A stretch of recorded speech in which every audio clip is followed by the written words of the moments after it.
इस साल heat wave कुछ ज़्यादा ही देखने को मिल रहा है। इनफैक्ट फरवरी से ही हीट वेव्स अलर्ट जारी होना शुरू हो गए थे और इस हीट वेव के कारण heat stroke, heat cramps, dehydration और कई बार लोगों की मृत्यु तक हो जाती है। दोस्तों, heat wave Indian meteorological department declare करता है और ये किसी भी जगह की फिजियोग्राफी पर डिपेंड करती है। तो ये बहुत इंपॉर्टेंट है हमारे लिए जानना कि आखिर हीट वेव क्या है जिसके कारण पूरे इंडिया के लोग जो है वो झुलस रहे हैं। तो आइए जानते हैं हीट वेव के बारे में। IMD के हिसाब से हीट वेव हम तब कंसिडर कर सकते हैं जब किसी प्लेन एरिया में मैक्सिमम टेम्परेचर जो है वो एटलीस्ट 40 डिग्री सेल्सियस या फिर उससे ज़्यादा चला जाता है। वहीं हिली एरियाज़ में maximum temperature at least 30 degree Celsius या फिर उससे ज़्यादा हो और कोस्टल एरियाज़ में मैक्सिमम टेम्परेचर 37 डिग्री सेल्सियस या फिर उससे ज़्यादा हो।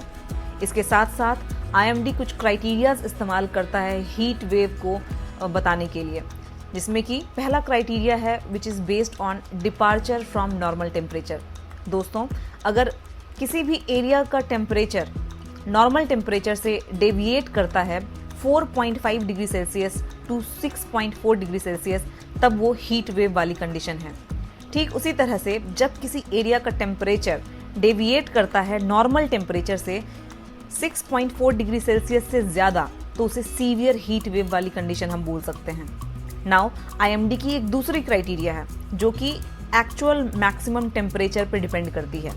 नाउ अगर किसी एरिया का टेम्परेचर 45 डिग्री सेल्सियस तक चला जाता है तो इसे हीट वेव वाली कंडीशन हम बोल सकते हैं। और सीवियर हीट वेव हम तब बोलेंगे जब यही एक्चुअल मैक्सिमम टेम्परेचर जो है वो 47 डिग्री सेल्सियस या उससे ज़्यादा चला जाए, तो ये सीवियर हीट वेव वाली कंडीशन है। अब ये जो क्राइटेरियाज हैं ये एटलीस्ट 2 स्टेशंस, मतलब 2 स्टेशंस जो IMD की स्टेशंस हैं, एक स्टेट में बहुत सारे स्टेशंस होते हैं IMD के, अगर उन एटलीस्ट 2 स्टेशन में ये क्राइटेरियाज कम से कम 2 दिन तक लगातार हो तो हम हीट वेव वाली कंडीशन इसे बोल सकते हैं और तभी IMD हीट वेव डिक्लेयर करता है।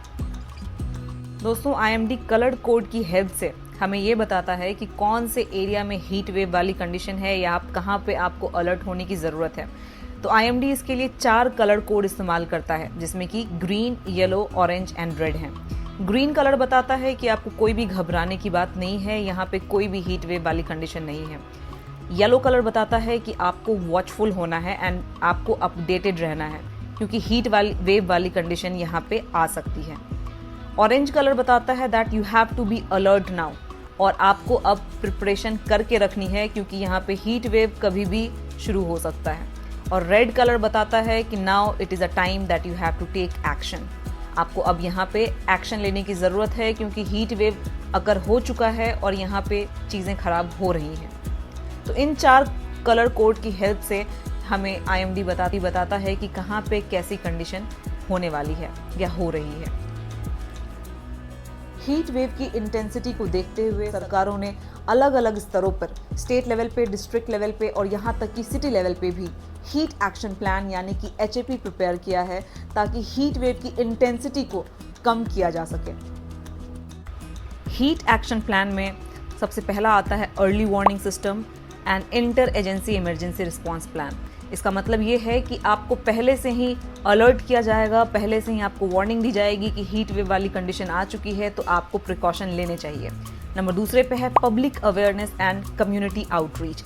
इसमें आप लोगों को अवेयर करते हैं कि हीट वेव से आप कैसे बच सकते हैं और आपको क्या क्या करना चाहिए और क्या नहीं करना चाहिए।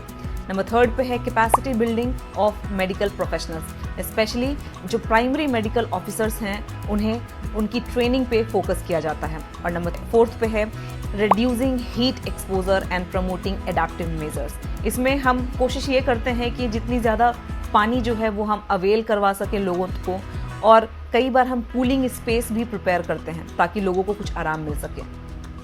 तो दोस्तों, हीट वेव से बचने के लिए आपको कुछ प्रिकॉशन लेने हैं। आपको करना ये है कि जब सरकार ने हीट वेव अलर्ट जारी कर दिया है तो कोशिश करें कि आप कम से कम घरों से बाहर निकलें। अगर आप बाहर निकल भी रहे हैं तो कोशिश करें कि आप पूरे तरीके से अपने आप को ढक कर निकल रहे हैं, आप अम्ब्रेला का इस्तेमाल कर रहे हैं, आप व्हीकल का इस्तेमाल कर रहे हैं, अब ज़्यादा से ज़्यादा लिक्विड ले रहे हैं। खुद को आपको हाइड्रेट रखना है किसी भी कंडीशन में। और आप कोशिश करें कि आप डार्क कलर जैसे कि ब्लैक कलर इसका इस्तेमाल कम से कम करें, क्योंकि जो डार्क कलर्स होते हैं ये हीट को एब्जॉर्ब करते हैं, जो कि आपकी कंडीशन को और भी वर्स्ट करेगा। और कोशिश ये करनी है कि आपको डायरेक्ट सनलाइट में नहीं आना है और खुद को सुरक्षित रखना है। Thank you for watching and subscribe for more such informative video.